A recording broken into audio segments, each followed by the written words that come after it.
Fala aí pessoal, tudo bem com vocês? Eu espero que sim. No vídeo de hoje eu vou trazer um resumo completo do episódio 3 de The Beginning After the End. E no final eu comento mais sobre as principais diferenças com o manhwa, beleza? Pra quem ainda não conhece a história, aqui vai uma sinopse. Após a morte do Rei Grey, o governante vindo de um mundo moderno e distópico agora renasce como Arthur Lane, um bebê com plenas memórias da sua vida passada. Nesse novo mundo cheio de magias, o Arthur mergulha numa jornada de crescimento, autodescoberta e mistérios que podem abalar tudo. Mesmo com talento fora do comum, seu caminho certamente não será nada fácil. Galera, antes de mais nada, já deixa aquele like maroto e se inscreva no meu canal. Isso é ainda mais importante agora no início, tá? Então, sem mais delongas, vem comigo, que aqui no Covil eu te conto tudo. Seguinte, nesse episódio que adaptou do capítulo 11 até o 16, após a queda do Arthur do desfiladeiro, lá no episódio 2, ele misteriosamente desperta num lugar desconhecido.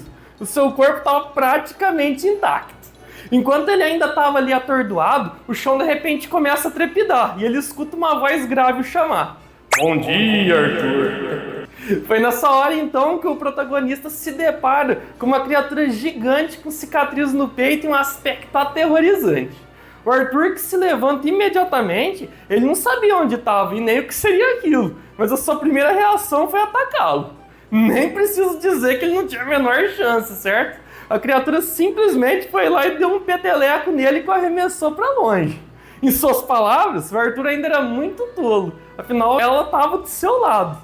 Sem entender muito bem, o garoto então a vê colher alguns frutos para o alimentar. Ela pede que ele os comesse, mesmo sem sentir vontade, pois assim ele, que já teve muita sorte de sobreviver à queda, ele iria então se recuperar mais rápido. Enquanto ele não fizesse isso, o garoto não ia ter nenhuma resposta. Bom, sem opção e com fome, ele acaba então aceitando as condições. Assim, a primeira coisa que ele faz é perguntar se os seus pais eles estavam bem. A criatura ela responde que ela não podia sair dali. No entanto, a sua visão ela tinha um alcance maior que a dos outros seres vivos. Nisso, ela então usa sua magia para mostrar que os seus pais haviam de fato sobrevivido e seguiram a viagem. Emocionado, ele agradece e pergunta qual que era o seu nome. E foi aqui então que a gente descobriu que era Sylvia.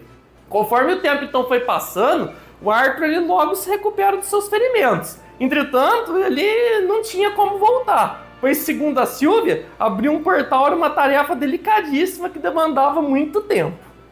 Ao longo disso, ela explica ao garoto que eles estavam então numa parte afastada ali da floresta de Oshire, uma região habitada por animais selvagens e vários bandidos. O garoto, que nesse intervalo de tempo ele treinava suas habilidades ali diariamente, um belo dia ele resolve praticar sua manipulação de mana. E a Silva, que observava, ela achou curioso um garoto tão novinho já ter despertado um núcleo de mana. Ela, no caso, resolve então dar uma amostra do que ela era capaz e pergunta se ele compreendia o que ele estava vendo. O garoto, impressionado, de imediato responde que ela estava absorvendo mana, ao mesmo tempo que ela conseguia usar magia, o que estava correto, de acordo com a própria. Ela explica que, apesar da visão ali compartimentalizada dos seres humanos, coletar e utilizar mana ao mesmo tempo é simplesmente algo trivial para bestas de mana. E ela pergunta se ele estaria então interessado em aprender. Claro, né? Apesar dele prontamente responder que sim, a Sylvia então lhe faz uma pergunta importante antes. Como aquilo ia o tornar muito poderoso, ela queria saber o que ele faria com esse conhecimento. Inicialmente, o nosso Arthur então ele responde que ele usaria para eliminar todos aqueles que quisessem tomar dele o que era precioso. Resposta essa então que lhe rende um belo no peteleco. De novo. A Sylvia, ela simplesmente se recusava a ensinar o conhecimento para alguém com aquela mentalidade. O garoto até chega a indagar como que ele poderia estar errado, mas ela devolve a pergunta fazendo refletir se aquele era o tipo de pensamento que o agradava. Ela explica que a raiva e o ódio, eles queimam com muita facilidade, te fazem se sentir bem no primeiro momento. Só que depois que passa, tudo que resta é só ódio no coração. Ela não queria que ele desperdiçasse a sua vida. Assim, mais uma vez então ela vai e pergunta. E o Arthur agora, refletindo melhor, ele responde do fundo do coração que ele ia usar o seu poder para proteger as pessoas amadas, que era basicamente a resposta que a Sylvia esperava desde o início.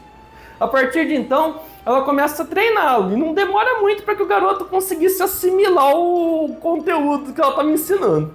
O que o Arthur não esperava é que assim que ele dominasse a técnica, a Sylvia rapidamente ia o cobrir de pedras e pedir para ele fazer silêncio.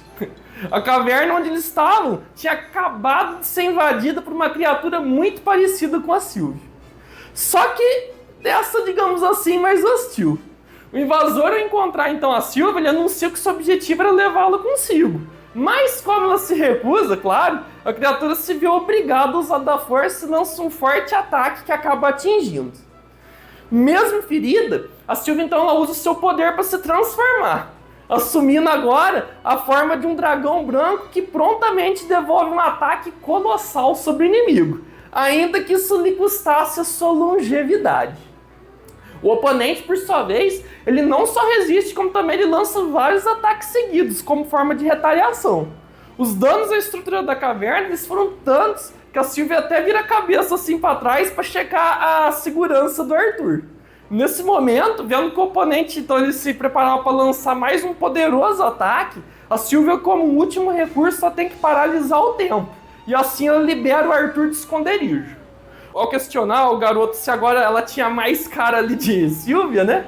Ela não perde tempo e abre um portal para ele sair de lá. Ainda que a saída dele não fosse assim, digamos, tão próxima da sua casa, agora com os conhecimentos dela, ele certamente seria capaz de sobreviver sozinho. Antes então de se despedir, a Sylvia faz repetir o seu juramento e lhe entrega alguns presentes que ele devia cuidar. Uma espécie ali de uma pedra oval iridescente e uma pena para envolvê-lo. Além disso, ela também lhe passa algumas marcas douradas iguais às que ela tinha no corpo. Ele ia entender quando chegasse a hora, tá? Enfim, como a Sylvia já estava ferida, né? E aquele parecia ser o fim da linha para ela, enfim, chegava a hora do garoto partir. Ela então revela que sempre pôde abrir o portal, mas ela não tinha feito isso antes porque ela gostou do convívio com ele. Apesar do anime não mencionar, pessoal, já tinha se passado 4 meses, tenham isso em mente. O Arthur, ele se lamentava de não poder protegê-la, mesmo ele tendo feito a promessa, mas ela disse que aquilo era inevitável, e no caso não se aplicava a promessa que ele tinha feito. O vínculo do garoto com a Sylvia já era tão forte que um sentimento de gratidão havia despertado dentro do coração dele. Ele disse que, independente de qualquer coisa, a Sylvia também já era parte da sua família. Como ela rebate que o menino já tinha uma mãe, ele então a chama de vovó. E ela gosta tanto de ouvir isso, que ela até pede para ele repetir outra vez. Grata por tudo, ela finalmente então se despede o empurrando para dentro do portal. E uma vez que o Arthur o atravessa, mesmo ali ele querendo voltar atrás, a ação agora não podia ser mais desfeita. Sendo esse então, de fato, o adeus final. Logo em seguida, após o tempo descongelar ali na caverna, a Sylvia é atingida em cheio por mais um daqueles ataques do inimigo e vai direto ao chão. O seu oponente, ainda duvidando que aquilo tivesse sido letal, ele se aproxima para checar. E é nessa hora que ela, em seu último ato, dispara um poder avassalador que explode com toda a caverna. Arthur, que em sua travessia ainda pôde ouvir as instruções de Sylvia, ele acaba descobrindo que ela sabia de tudo da sua vida passada, principalmente quando ela reforça que sua nova vida devia ser cheia de luz e o chama de Rei Grey. Completada então a travessia, o nosso herói agora se encontrava no meio de uma floresta. Bom, galera, esse foi o episódio 3, né? No geral, eu achei que ele foi bem interessante. Pelo fato de não ter tantas cenas de luta, eu creio que ele nem acabou sendo tão problemático, já que a animação certamente não é parte desse anime, né? Vamos concordar. É claro que a gente teve algumas cenas bem zoadas, como o Arthur comendo, né? Que ficava bem mal feito, e o próprio CGI da Sylvia, que não é dos melhores. Mas pra quem tá gostando da história como eu, acredito que nessa altura isso seja de menos. Com relação ao manhwa, olha, são muitas diferenças, viu? Muitas mesmo. Para começo de conversa, a armadura preta da Sylvia e o design dela nessa forma são bem distintos. Eu vou colocar uma imagem aí para vocês compararem.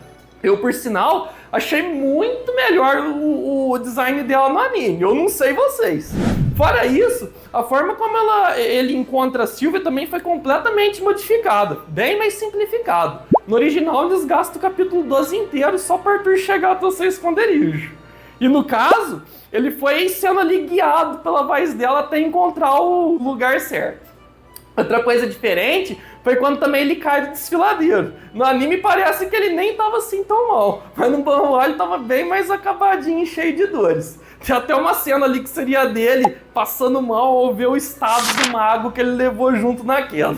Ok, né? Acho que essa cena não fez tanta falta. Uma coisa engraçada foi que enquanto no anime tem 2 vezes que ele leva um peteleco, na verdade era suposto ele levar um só, quando a Sylvia percebesse os sentimentos de vingança no coração dele. Originalmente ele nunca tentou fazer nada contra a Sylvia. Eu acho que ele nem seria tão louco assim pra bater de frente com um bichão de 10 metros. Agora, o que eu achei mais interessante mesmo foi a questão da cicatriz da Sylvia. Na realidade, o que agravaria ela seria o fato de ela estar se esforçando para abrir o portal. E com isso a ferida ia piorar muito. O Arthur, ele até se sente culpado por causa disso, mas aqui eles deram a entender que foi porque ela precisou virar o dragão. De fato, ela só precisava entrar nessa forma para completar o processo e também passar suas marcas pro garoto. Inclusive, como ela mesma já esperava, era para ela ser localizada, só que só depois de assumir essa forma, o que também acabou sendo diferente no anime. Mas enfim, essas então foram as diferenças do episódio 3, galera. Em breve eu vou estar gravando um vídeo completo do episódio 4, fiquem tranquilos. Dito isso, muito obrigado a todos que me assistiram. Um forte abraço e fui!